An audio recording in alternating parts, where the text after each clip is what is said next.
बता दें कि वित्त मंत्री निर्मला सीतारमण ने केंद्र सरकार के अंतरिम बजट में टीकाकरण के लिए जिस यूविन पोर्टल को देश भर में लागू करने की घोषणा की है, उसका 90% से ज्यादा क्रियान्वयन मध्य प्रदेश में हो चुका है। इससे राज्य के टीकाकरण के डेटा को डिजिटलाइज करने में मदद मिली है। 1 साल पहले यूविन पोर्टल को देश के कुछ चुनिंदा जिलों में पायलट प्रोजेक्ट के तहत लागू किया गया था, जिसमें भोपाल भी था।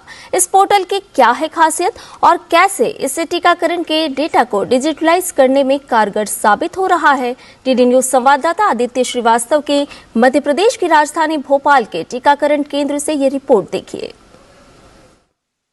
बच्चों और गर्भवती माताओं को होने वाले टीकाकरण जिस तरीके से आप देख पा रहे हैं, इस तरीके के टीकाकरण का एक पूरा डेटा जो है वो यूविन पोर्टल, यानी कि अब सरकार ने एक पहले पायलट प्रोजेक्ट के तहत उसको शुरू किया था और उस पायलट प्रोजेक्ट को अब सफल हो जाने के बाद पूरे देश में लागू करने का फैसला केंद्र सरकार ने इस अंतरिम बजट में लिया है। निर्मला सीतारमण वित्त मंत्री देश की, उन्होंने इस बात की घोषणा की है कि अब यूविन पोर्टल जो है वो पूरे देश में लागू किया जाएगा। यूविन पोर्टल आखिर क्या है? यूविन पोर्टल ये है कि इस तरीके के वैक्सीनेशन का पूरा डेटा, यानी कि हर बच्चे का पूरा डेटा जो है वो एक पोर्टल पर मौजूद होगा और पूरे देश भर में अब इस वैक्सीनेशन से जुड़ा हुआ जो पूरा तंत्र है वो डिजिटल तरीके से काम करेगा। सोनाली जी हमारे साथ मौजूद हैं। सोनाली जी, यहाँ यूविन पोर्टल जो है उस पर एंट्री करती हैं, क्या इसके फायदे हैं और अब सरकार ने तो उसको देश भर में लागू करने का फैसला किया?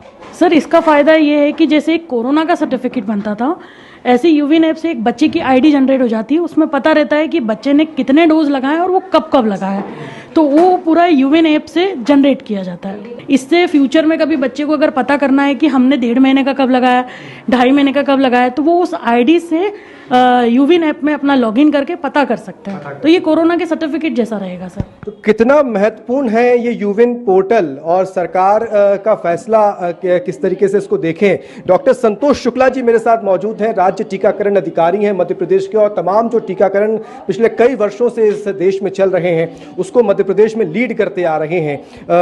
सर, एक लंबा अनुभव आपका टीकाकरण के क्षेत्र में है। अब एक सरकार ने बड़ा फैसला लिया है कि यूविन जो एक पायलट प्रोजेक्ट के तहत मध्य प्रदेश में 2 जिलों में ही शुरू हुआ था, अब पूरे देश में होगा।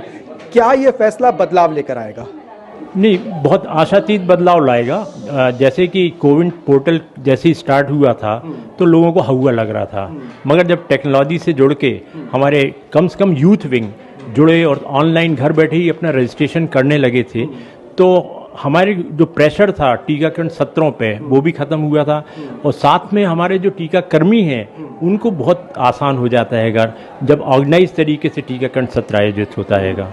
सर, किस तरीके से अगर देखें, चूंकि जो ग्राउंड लेवल पर काम करने वाला स्टाफ होता है वो और हाईली डिजिटलाइज होगा, तकनीक उसको सामने होगी उसके साथ में, और देश के हर एक बच्चे तक हम पहुंचे, जो ना पहुंचे हम तक, हम पहुंचे उन तक, जो एक स्लोगन भी आपका रहा है, उसको सफल बनाने में ये कितना महत्वपूर्ण कदम है? बहुत सफल होगा, क्योंकि इसमें हम लोग ना केवल संदेश भेज रहे हैं, संदेश यानी SMS, बल्कि किलकारी की मैसेज, बच्चों के लालन पालन कैसे करना, गर्भवती के क्या डाइट देना, टीकाकरण की कब कब आपको रिमाइंडर्स देना, उन सब के बारे में भी मैसेजेस धीरे धीरे आया करेंगे, तो बहुत जागरूकता हो जाएगी, एक जन आंदोलन खड़ा हो जाएगा। सर, कौन कौन से वैक्सीनेशन होंगे? मैं क्या ये मानूं कि सारे वैक्सीनेशन अब यूविन पे ही रजिस्टर्ड? पूरे जितने भी हमारे उपलब्ध वैक्सीन हैं, अभी 12 प्रकार की हमारी वैक्सीन है, सभी वैक्सीन अब यूविन के आधार पर ही होगा। पूरा देश का टीकाकरण कार्यक्रम ही यूविन पर आधारित होगा, है, ये क्लियर हो गया। तो ये माने कि देश में अब टीकाकरण का एक बहुत बड़ा बदलाव इस देश में देखने को मिल रहा है? बिल्कुल बदलाव मिलेगा और